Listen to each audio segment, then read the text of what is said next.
یا اللہ، میرا حال تیرے سوا کوئی نہیں جانتا، میں کس درد اور کس تکلیف میں ہوں تجھ سے بہتر کوئی نہیں جانتا۔ تو نے دیکھا ہے مسکراتی ہوئی میری ہنسی کے پیچھے چھپے آنسو، تو نے دیکھا ہے بھری محفل میں زبردستی میرے مسکرانے کو۔ تو باخبر ہے میرے تڑپنے سے، تو باخبر ہے دعاؤں میں رو رو کر میرے سی سپنے سے۔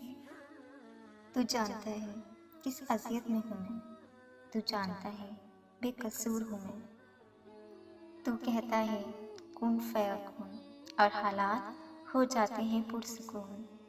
تو کر دیتا ہے نا ممکن کے لیے ممکن آثار، جیسے ابراہیم علیہ السلام کے لیے آگ گلزار۔ تو کہیں زلیخا کو مل جاتا ہے یوسف علیہ السلام کا پیار۔ تو چاہے گا تو بدل جائیں گے میرے بھی حال، سن لے میری دعاؤں کو اور کر دے مجھے بھی خوشحال۔ تو جانتا ہے کیا چاہیے مجھ کو، جو چاہیے مجھ کو اس پر کن کی نظر فرما۔ میری دعا جو ہوئی قبول میری زندگی بن جائے گی۔ تو گھنی ہے مولا، تو دے گا تو تیرے خزانے میں کوئی کمی نہیں آئے گی۔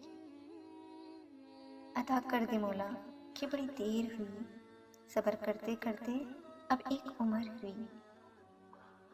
تو رحیم ہے تو کریم ہے، تو رحم کر اور کرم کر میری ذات پر، میرے حال پر اور میری آنے والی آل پر۔ یا اللہ رحم کر، یا اللہ رحم کر۔